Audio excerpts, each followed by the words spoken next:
Hey guys, ఈరోజు మనం ఇన్స్టెంట్గా సాంబార్ని ఎలా చేయాలో చూద్దాం. ఫస్ట్ అయితే నేను వాటర్ని బాయిల్ చేసేసుకున్నాను.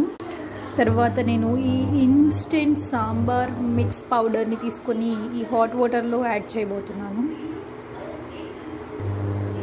ఇదిగోండి, ఈ ఇన్స్టెంట్ సాంబార్ మిక్స్ని దీంట్లో యాడ్ చేసామంటే ఒక 5 minutes అలానే లీవ్ చేసి మనం అలాగే వదిలేసామనుకోండి, టేస్టీ థిక్ సాంబార్ రెడీ అయిపోతుంది. దీనికోసం నేను 1 glassకి 2 spoon పౌడర్ని యాడ్ చేశాను.